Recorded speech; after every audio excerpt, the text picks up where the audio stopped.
ఇక్కడ ఏ ప్రభుత్వాన్ని అర్థం చేసుకోవాలి. ఏదైనా సంబంధించిన వాళ్ళు అరాజకం చేస్తున్నారు. మీరు ముందు చేస్తారు, నాకు చట్టం మీద ప్రభుత్వంలో గౌరవం ఉంది. కానీ నాకు మెజార్టీ ఉన్న చోట కూడా వాళ్ళు అరాజకం చేసుకుంటా ఏం పోకుండా మీరు ఆపి నేను మీరు సపోర్ట్ చేసుకున్నట్టు అంటే ముందస్తుగా ఏంటంటే ఈ గొడవలు జరుగుతున్న ఏ గొడవలు పోతలేం కదా. గొడవలు కాదు, అక్కడ మీరు పోతే శాంతి భద్రతలు ఇంకేమన్నా వికాసం జరిగే అవకాశాలు ఉన్నాయంటే ఎట్టి పరిస్థితులలో ఇప్పుడు మీరు వచ్చి నన్ను అరెస్ట్ చేస్తున్నారు. నేను శాంతి భద్రతలకు వివాదం కలిగించాలని నేను ఇంట్లో పక్కన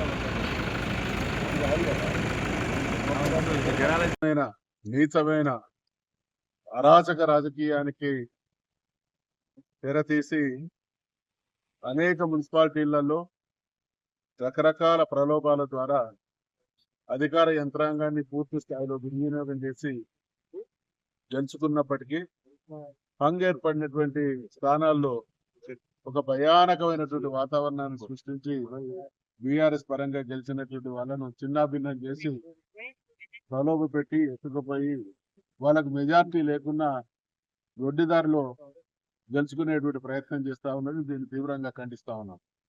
ఇవాళ తొర్రూరు మున్సిపాలిటీ విషయానికి వచ్చినప్పుడు బీఆర్ఎస్ కు మెజార్టీ ఉన్న రకరకాల ప్రయత్నాల ద్వారా దాన్ని కైవసం చేసుకునేటువంటి ప్రయత్నం చేస్తే మా కార్యకర్తలకు నాయకులకు మనోధైర్యాన్ని ఇవ్వాలి, ఈ అక్రమాన్ని ఎదుర్కోవాలనేటువంటి ఆలోచనతో మేము తొర్రూరుకు పోయేటువంటి ప్రయత్నం చేస్తా ఉంటే నన్ను నా ఫ్లాట్ ముందే ముందస్తు వాళ్ళు హౌస్ అరెస్ట్ చేయడం జరిగింది. దీన్ని తీవ్రంగా ఖండిస్తా ఉన్నాం.